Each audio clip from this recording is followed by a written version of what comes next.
Hello, good morning everyone. দেখুন আজকে আমি কী রাঁধলাম,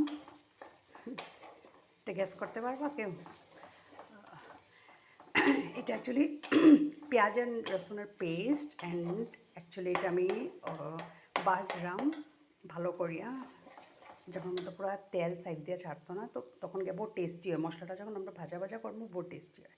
অ্যান্ড এটা আমি রেডি করলাম বেঙ্গলিজ ফেভারিট শীতল। সো এটা বহুত ভালো লাগে এরকম করে খাইতে। যদি এটা একটু ভাজা ভাজা করা হয় না, যখন তো মিস একটু মেরুন কালার হয়ে যায়, তখন মানে এটা বহুত টেস্টি লাগে। সব কিছুতেই আমি মাছে বা সব কিছুতেই আমি মোটামুটি মানে পেঁয়াজ অ্যান্ড সব মশলা দিয়া একটু ভাজা ভাজা করি। তো ভাজা করলে কী হয়, মানে একটু ডিপ ফ্রাই যেটা হয়, ডিপ ফ্রাই হইলে মিনস ওই যে তেলটা এখন দেখা বহু সময় থেকে আমি ভাজলাম, এই যে তেলটা ছাড়িয়ে দেয়, তো তখন কী হয় মিন্স মশলাটা মিন্স গ্রেভিটা বহুত টেস্টি হয়। ঠিক আছে, তো ওইটার লেগে তো মোটামুটি আমার রেডি হয়ে যায়। দেন অলসো আমি আরও 5 to 10 মিনিটস আরও এরকম ওইটা করবো অ্যান্ড একটু ওইরকম টাড়াইয়া দেবো। তো এটা বহুত বহুত টেস্টি হয়ে যায়, মিন্স কাঁচা কাঁচা স্মেলটা থাকে না, তো মাছে হচ্ছে বহুত ভালো লাগে।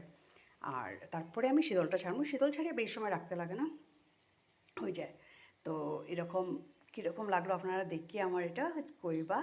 আর যদি আমার রেসিপি মিন্স এটা তো সবেই বানায় ঘরে, এটা নতুন কিচ্ছু না, বাট যদি একটু এটা যে মানে দেখিয়া যদি ভালো লাগে যে খাইতে ইচ্ছা করে, তো আমার এই জায়গায় বা এটাতে কী কী আছে মিন্স কী কী মশলা দিছি।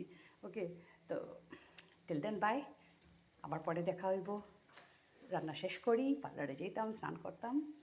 বাবাই।